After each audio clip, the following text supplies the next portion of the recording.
का ये चैप्टर बहुत ही इम्पोर्टेंट है, इंडस्ट्रियलाइजेशन।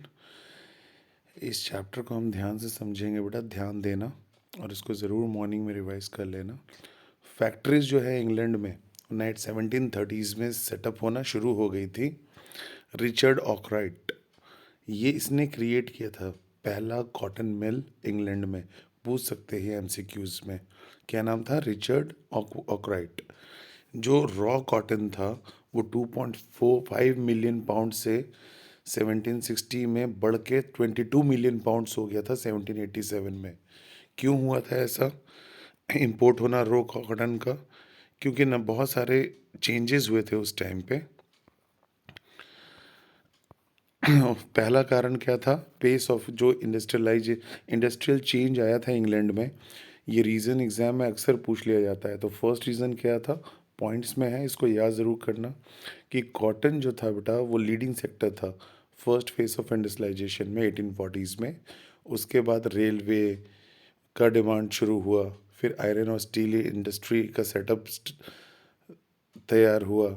सेकंड कारण था न्यू इंडस्ट्रीज़ जो था वो इजीली डिस्प्लेस नहीं कर सकती थी ट्रेडिशनल इंडस्ट्रीज़ को। ट्रेडिशनल मतलब होता है जो पहले से चल रही इंडस्ट्रीज़ है उसको रिप्लेस नहीं कर सकती थी। तो उस समय 80% तो जो पुरानी इंडस्ट्री थी वही चल रही थी और 20% जो थी वो न्यू इंडस्ट्रीज सेटअप हुआ था, जिसके कारण काफ़ी डेवलपमेंट तेज़ी से हुआ। मोर देन 80% जो था वर्क फोर्स वो इंगेज था टेक्सटाइल इंडस्ट्रीज़ में, मतलब कपड़े बनाने वाली इंडस्ट्रीज़ में। और 20% से भी कम टोटल वर्क फोर्स जो था वो टेक्नोलॉजिकल एडवांसमेंट या इंडस्ट्रियल सेक्टर्स में बिजी था। उसके बाद थर्ड रीज़न क्या था?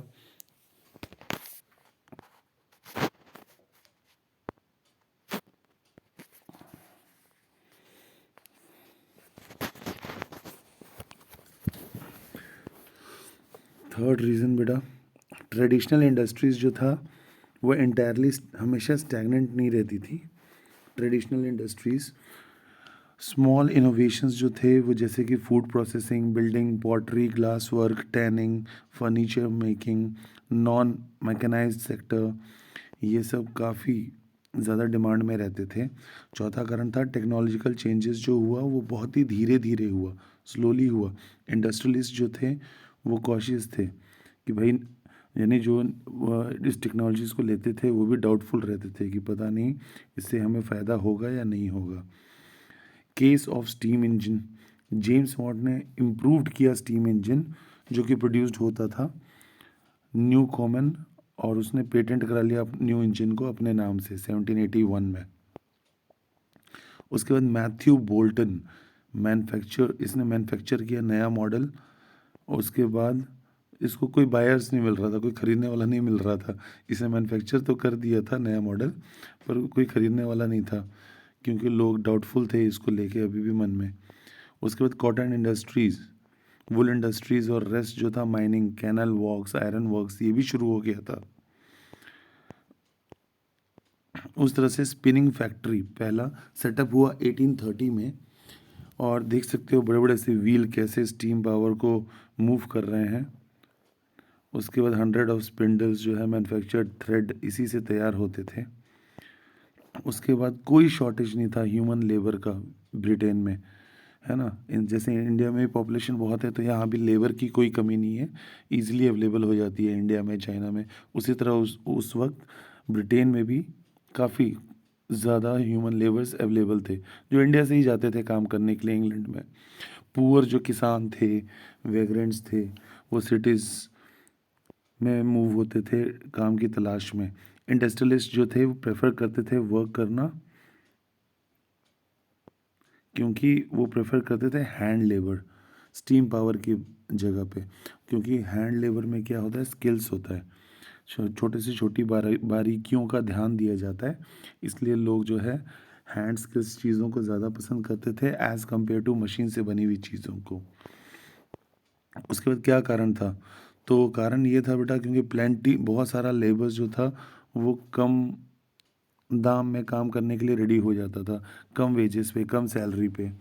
उसके बाद अगर आपको मशीन सेटअप करना है तो उसके लिए आपके पास बड़ा कैपिटल होना चाहिए, फंड होना चाहिए। डिमांड जो था लेबर का वो सीजनल होता था, मतलब जब सीज़न आया लेबर को बुला लिया, काम करवा लिया अपना। अगर मशीन सेटअप करेंगे तो फिर वो पूरे साल के लिए हो जाएगा, तो उसमें पैसा ज़्यादा लगेगा।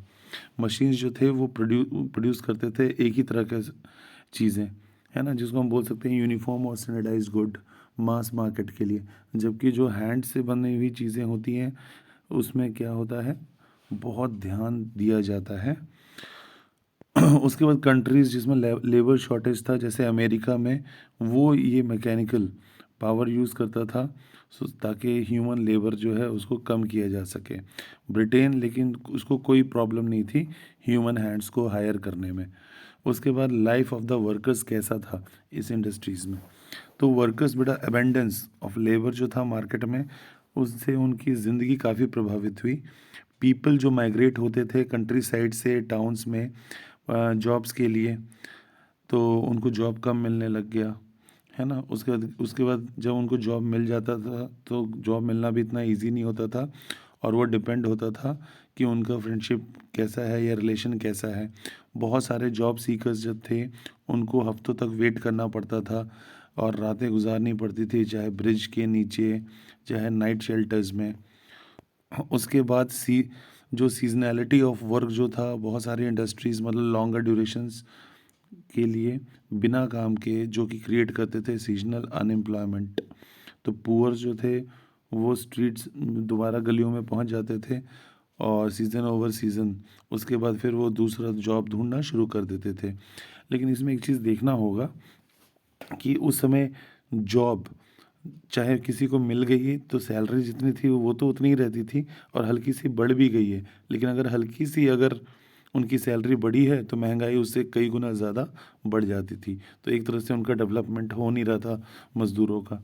वेजेस जो थे वो इंक्रीज होती थी, अर्ली 19th सेंचुरी में इंक्रीज़ हुआ, लेकिन वो काफ़ी नहीं था ताकि वर्कर्स की ज़रूरतों को पूरा कर सके, क्योंकि महंगाई उससे भी तेज़ी से बढ़ जाती थी जितनी तेज़ी से उनकी सैलरी बढ़ती थी। अब बोल सकते हैं कि सैलरी 1 गुना 2 गुना बढ़ती थी तो महंगाई 10 गुना बढ़ जाती थी। उसके बाद स्पिनिंग जेनी ने क्या किया, ये बड़ा इसका काफ़ी सारी औरतों ने विरोध किया था। स्पिनिंग जेनी ने जो मशीन बनाई थी, लोगों ने उसको तोड़ा, उसको बायकॉट किया, है ना, क्योंकि अगर वो बन गया तो बहुत सारे जो वर्कर्स थे वो तो बेरोज़गार अनएम्प्लॉयड हो जाएंगे, क्योंकि उस मशीनों की हेल्प से जल्दी जल्दी कपड़े बन के तैयार हो जाते थे, तो जिससे फिर इंसानों की या फिर मज़दूरों की ज़रूरत कम होने लगी। तो एक डर था अनएम्प्लॉयमेंट का, जिसकी वजह से वर्कर्स जो थे उन्होंने न्यू टेक्नोलॉजी स्पिनिंग जेनी ने जो आविष्कार किया था, तो जब स्पिनिंग जेनी इंट्रोड्यूस हुआ वुलन इंडस्ट्रीज़ में, वुमेन ने सर्वाइव करने के लिए उनका हैंड स्पिनिंग अटैक करना शुरू कर दिया था न्यू मशीन्स को।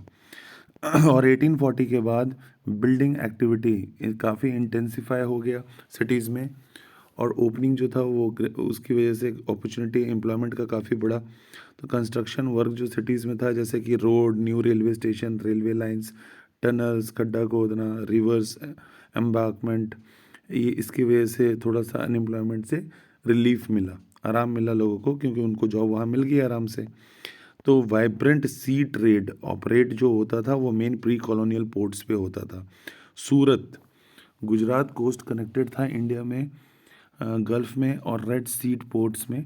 मसूलीपट्टनम जबकि था कोरोमंडल कोस्ट में, और हुगली हुगली नदी बंगाल में बहती है, वहाँ से ट्रेड लिंक था यानी वहाँ से बिजनेस करने के लिए साउथ ईस्ट एशियन पोर्ट्स पे जाते थे लोग।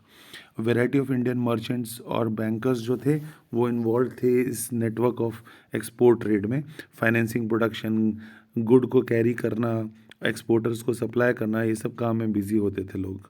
उसके बाद सप्लाई मर्चेंट्स कैसे काम होता था, सप्लाई करते थे मर्चेंट्स जो कि पोर्ट टाउन्स के होते थे इनलैंड रीजन में आसपास, जैसे समुद्र से अपना माल उतारा, उसके बाद आसपास जो काम करने वाले लोग हैं तो उन्होंने एडवांस दे दिया वीवर्स को, और उनको एक तरह से बुक कर लिया, जिसे आज के डेट में कॉन्ट्रैक्ट फार्मिंग कहते हैं, कि पूरा पेड़ का पेड़ बुक कर लेते हैं पहले से ही कि भाई इसमें जितने नींबू होंगे सब, चाहे कितने भी हों, सब मेरे होंगे, और एडवांस में पैसा देते हैं, तो जिससे लोग काफ़ी बंध के रह जाते थे। उसके बाद जब तक उन लोगों को रियलाइज़ हुआ तो बाद में लोगों ने इसका विरोध भी किया, पोर्ट में जो था बड़े बड़े शिपर्स और एक्सपोर्ट मर्चेंट्स जो थे और जो दलाल यानी ब्रोकर्स जो थे वो नेगोशिएट करते थे उनका प्राइस। और उसके बाद इससे किसान बहुत ही नुकसान में रहते थे, क्योंकि एक बार जो प्राइस फिक्स हो जाता था उसी में चाहे गुड्स ज़्यादा हुआ है या कम हुआ है उनको देना पड़ता था उन बिजनेसमैन को। और 1750s में ये नेटवर्क जो कंट्रोल करते थे इंडिया के मर्चेंट्स वो धीरे धीरे ब्रेक डाउन हो गया। उसके बाद यूरोपियन कंपनीज भी आ गई और उन्होंने variety of concession local court से उनको मिल गया। मोनोपोली राइट मिल गया व्यापार करने का या ट्रेड करने का। मोनोपोली राइट मतलब होता है कि सिर्फ आप वही बिजनेस कर सकते हैं, उनके अलावा कोई और दूसरा उस चीज़ का बिजनेस नहीं कर सकता। इसकी वजह से जो हुआ, ओल्ड पोर्ट्स जो था सूरत का और हुगली का जो कि लोकल मर्चेंट्स था वो ऑपरेट होना शुरू हो गया। एक्सपोर्ट जो था इन पोर्ट्स का काफ़ी गिर गया। क्रेडिट जो था, फाइनेंस या अर्लियर ट्रेड, वो भी सूखना शुरू हो गया। और लोकल बैंकर्स जो थे धीरे धीरे बैंकरप्ट होने शुरू हो गए। जबकि सूरत और हुगली डिके हुआ तो बॉम्बे और कलकत्ता काफ़ी ग्रो हुआ उस टाइम पे।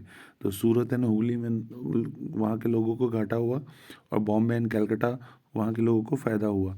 ये शिफ्ट जो था ओल्ड पोर्ट से न्यू वन की तरफ शिफ्ट हुआ, क्योंकि कॉलोनियल पावर था उस समय। तो ट्रेड जो था न्यू पोर्ट्स, उसके बाद यूरोपियन कंपनीज कंट्रोल करने लग गई। उसके बाद सेकंड, इसकी वजह से क्या हुआ, कंपनी के जो वीवर्स थे फ्रॉम वो डील करने लग गए दूसरे बायर से एक सिस्टम ऑफ एडवांस वाले सिस्टम से, कि एडवांस में पैसा उनको मिल जाता था, फिर वो अपना माल उनको बेचते थे। वीवर्स जो थे उनको लोन दिया जाता था ताकि वो रॉ मटेरियल अपने प्रोडक्शंस के लिए परचेज कर सके। और जो लोन लेते थे, हैंड ओवर करते थे क्लोथ, तो वो गोमास्ता को ही बेच सकते थे सिर्फ। लेकिन बाद में ये काफ़ी लड़ाई झगड़ा हुआ वीवर्स और गोमास्तास के बीच में।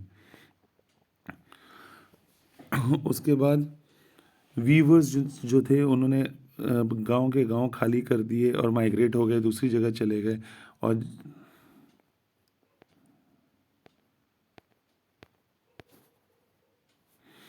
उसके बाद वर्कशॉप बंद कर दिया उन्होंने, एग्रीकल्चरल लेबर करना बंद कर दिया। उसके बाद मैनचेस्टर, मैनचेस्टर पता है ना, ब्रिटेन में एक सिटी है, कपड़ों की सिटी है। जैसे हमारे यहाँ सूरत फेमस है, वैसे ही इंग्लैंड में मैनचेस्टर, या इसी नाम से मैनचेस्टर यूनाइटेड फुटबॉल टीम भी है बड़ी फेमस। तो मैनचेस्टर एक जगह है जो कि ब्रिटेन या इंग्लैंड में है। तो मैनचेस्टर जो है वो भी इंडिया में आ गया 1772 में। हेनरी पैटुलो एक कंपनी ऑफिशियल था, उसने कहा कि भाई डिमांड जो है इंडियन टेक्सटाइल का कभी भी कम नहीं हो सकता। ये हमारे फेवर से बोलता था। तो ये बहुत ही अच्छा है हमारे लिए कि हेनरी पैटुलो ने बोला कि हमारा डिमांड जो है कपड़ों का कभी कम नहीं हो सकता, क्योंकि कोई दूसरा कंट्री जो है हमारे जैसी क्वालिटी का कपड़ा कभी नहीं बना सकता। उसके बाद स्टार्टिंग में 19th सेंचुरी में हमने देखा कि लॉन्ग डिक्लाइन टेक्सटाइल एक्सपोर्ट का फिर भी इंडिया में काफ़ी कम हो गया। और ऐसा क्यों हुआ, क्या इसका इम्प्लीकेशंस हुआ, क्योंकि कॉटन इंडस्ट्रीज़ ने डेवलप किया जो हो रहा था इंग्लैंड में। तो इंडस्ट्रियल ग्रुप ने प्रेशराइज़ किया हमारी गवर्नमेंट को कि उनकी उनकी मतलब उनके कंट्री में कि भाई उनका हमारा माल जब उधर जाता था तो उस पर हैवी टैक्स वो इम्पोज करते थे, और ताकि उनका माल अपने कंट्री में तो वो सस्ते में बेचते थे और हमारे उसके बाद हमारे कंट्री में आता था सस्ते में, फिर हमारे यहाँ के लोग उनसे कपड़ा खरीदते थे सस्ते में, जिसकी वजह से हमारे लोगों का कपड़ा बिकना बंद हो गया। उसके बाद ईस्ट इंडिया कंपनी ने ब्रिटिश मैन्युफैक्चरर्स को इंडियन मार्केट में बेचना की वजह से काफ़ी नुकसान हुआ हमारे खुद के व्यापारियों को। उसके बाद export of British cotton goods काफ़ी बढ़ गया, और जब 18th सेंचुरी आया तो वर्चुअली कोई import of cotton piece good India में आना बंद हो गया, क्योंकि उन्होंने फिर बैन लगा दिया कि उनके कपड़े जो है बाहर नहीं जाएंगे, अपने ही कंट्री में बिकेंगे। तो कॉटन वीवर्स इंडिया में उनको दो प्रॉब्लम एक ही साथ फेस करना पड़ा। तो उनका एक्सपोर्ट मार्केट जो था वो कोलैप्स हो गया, क्योंकि मैच पूरा वर्ल्ड में जो कपड़ा बिक रहा था वो मैनचेस्टर का कपड़ा बिक रहा था। और 1860s में रॉ कॉटन एक्सपोर्ट इंडिया से काफ़ी इंक्रीज़ हो गया। तो प्राइस जो था रॉ कॉटन का वो कम हो गया, और वीवर्स जो इंडिया के थे वो भूखे मरना शुरू हो गए। उसके बाद 19th सेंचुरी में जब फैक्ट्रीज इंडिया में शुरू हुआ प्रोडक्शन करना, तो मार्केट में बाढ़ सी आ गई क्योंकि मशीन वाले गुड्स, मशीन से बनने वाले कपड़े आ गए थे। वीवर्स ने स्टार्ट किया फेसिंग दूसरा प्रॉब्लम सर्वाइवल का, क्योंकि जब मशीन कपड़ा बनाना शुरू कर देगी तो जो कपड़े बना रहे थे लोग वो कहाँ जाएंगे। तो हिस्ट्री है, मैनी बिजनेस ग्रुप्स जो है वो दोबारा चाइना के साथ बिजनेस करने लग गए। क्योंकि ऐसा कैसे क्या कर रहे थे, इंडिया से जो था वो ब्रिटिश जो थे वो ओपियम यानी जिसे अफीम कहते हैं उसका बिजनेस चाइना पे करते थे, जिसके एवज में चाइना से फिर आगे प्रोड्यूस करते थे अपना अपना माल। तो ब्रिटिश जो इंडिया में थे उसने एक्सपोर्ट करना ओपियम को चाइना को शुरू कर दिया, और फिर चाइना ने अपना चाय जो है चाइना से इंग्लैंड भेजना शुरू कर दिया। तो इस तरह से हमारा मार्केट डाउन होते गया और उनका मार्केट अप होते गया। इंडिया जो थे बेटा वो जिन छोटे प्लेयर्स थे और वो इसी बिजनेस के थ्रू कमाते थे। कुछ बिजनेसमैन जो थे उनका एम था कि हम ऐसा इंडस्ट्रीज़ जो है वो इंडिया में भी खोलें। उसके बाद कैपिटल जो था वो इकट्ठा होते गया दूसरे ट्रेड नेटवर्क्स में। मर्चेंट्स जो मद्रास के थे उन्होंने बर्मा के साथ ट्रेड किया, जबकि दूसरों ने अपना लिंक बनाया मिडल ईस्ट में, ईस्ट अफ्रीका में, अपने बिजनेस को ग्रोथ को बढ़ाने के लिए। और ग्रुप्स जो थे ऑपरेट होते थे इंडिया के अंदर, बैंकिंग मनी बैंक मतलब किसी को पैसा दे देना उधार में और फिर इंटरेस्ट लेना, पैसा कमाना, यानी हम बोल सकते हैं ट्रेड को फाइनेंस करते थे। कुछ कॉलोनियल कंट्रोल करते थे इंडियन ट्रेड, और काफ़ी ज़्यादा प्रॉब्लम्स फेस करना पड़ा उनको जब वो अपना गुड्स को एक्सपोर्ट करने गए या हमारे देश से बाहर बेचने गए। वो धीरे धीरे एज आउट होते गए, शिपिंग बिजनेस से बाहर निकलते गए। और फर्स्ट वर्ल्ड वॉर जो कि 1914 में हुआ था, यूरोपियन ने मैनेज किया एजेंसी को कंट्रोल करने के लिए last sector of Indian industries. उसके बाद इसमें बर्ड हैगलर एंड कॉरपोरेशन और एंड्रयू यूले और जार्डाइन स्किनर एंड को मोबिलाइज्ड कैपिटल, उन्होंने सेटअप किया जॉइंट स्टॉक कंपनीज और हमें मैनेज करना हमारे मार्केट को। उसके बाद फैक्ट्रीज जिन्हें वर्कर्स की ज़रूरत थी 1901 में, उसमें लगभग 5,84,000 वर्कर्स इंडियन फैक्ट्रीज में काम कर रहे थे। 1946 में ये नंबर जो था वो काफ़ी बढ़ गया। उसके बाद कितना हो गया, लगभग 2,43,06,000 हो गया। और ये जो वर्कर्स थे ये आए कहाँ से थे?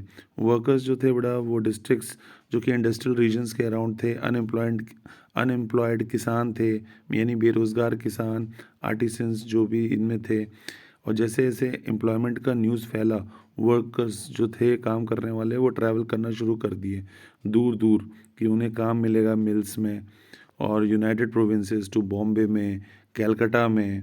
और उसके बाद उनको, लेकिन वहाँ जॉब मिलना उनके लिए काफ़ी डिफ़िकल्ट रहता था, क्योंकि नंबर सीकिंग वर्क जो था वो हमेशा ज़्यादा रहता था एज़ कम्पेयर टू जितना जॉब अवेलेबल है। मतलब लोगों का डिमांड कम था, ज़्यादा था, जॉब्स जो थे कम थे और लोग ज़्यादा पहुँच जाते थे।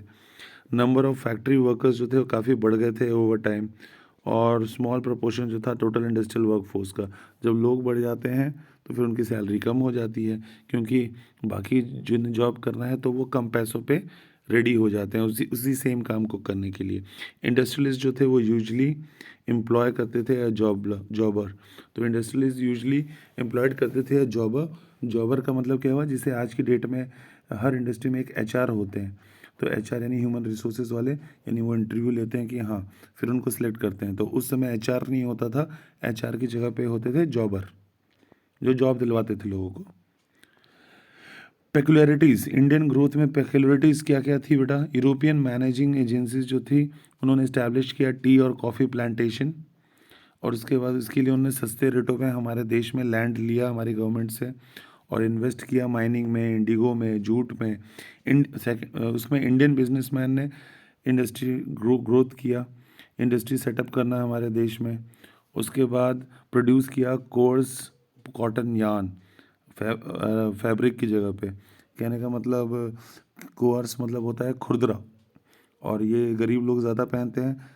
उसके बाद इसमें क्या है, कोई कंपटीशन नहीं है कि गरीबी खरीदेगा उसको, क्योंकि वो खुरदुरे से होते हैं और उसकी क्वालिटी अच्छी नहीं होती, सस्ते होते हैं।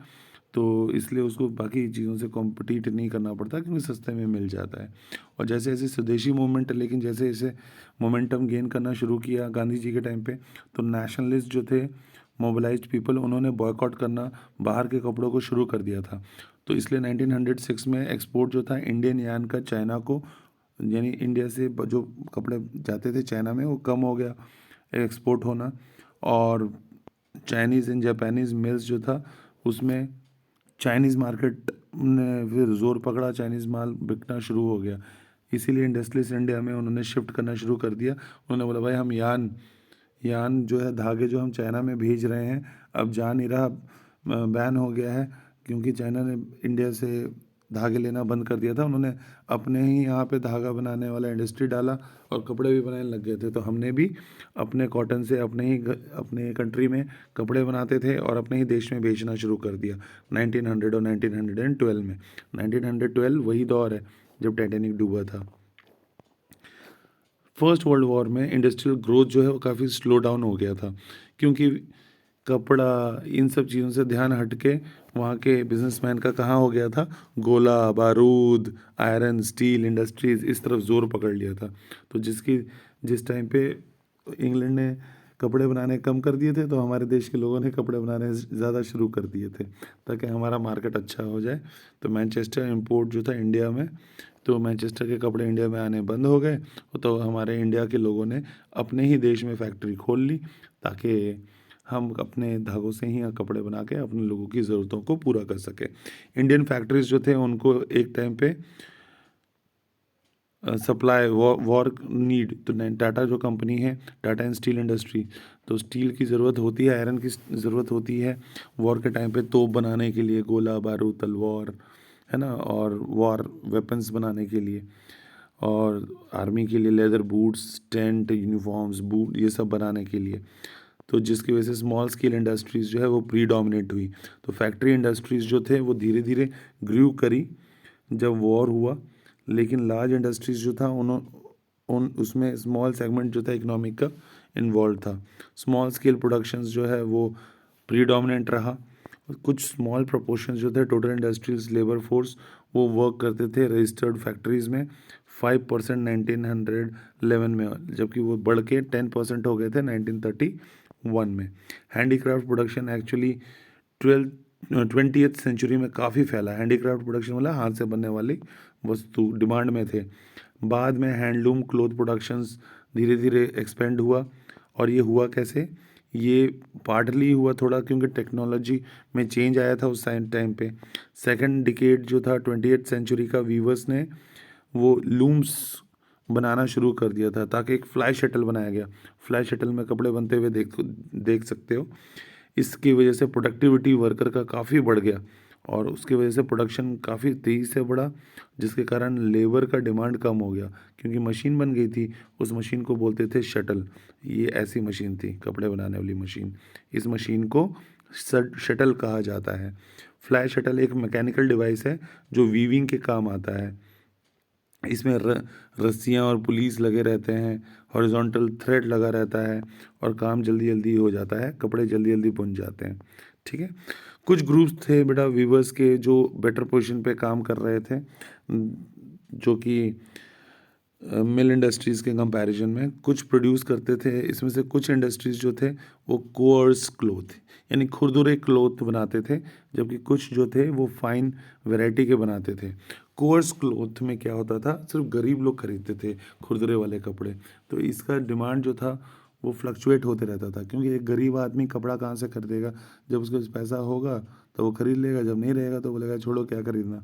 लेकिन जो फाइन वैरायटी के क्लोथ्स थे ये अमीर लोग खरीदते थे और उनके पास पैसा हमेशा अवेलेबल रहता है, तो वो जब चाहे तब उस कपड़े को खरीद सकते थे। तो इसलिए उसका डिमांड हमेशा स्टेबल रहता था, जो अच्छी क्वालिटी के कपड़े होते थे। मिल्स जो था वो इमिटेट नहीं किया जा सकता था स्पेशलाइज्ड वीव्स को, तो साड़ी और वुमेन बॉर्डर वाले जो होते थे उसको ईजिली डिस्प्लेस नहीं कर सकते थे मिल प्रोडक्शंस में। तो वीवर्स और दूसरे क्राफ्ट पीपल जो थे वो बहुत ही मुश्किल से ज़िंदगी जीते थे और बहुत घंटों तक काम करते रहते थे।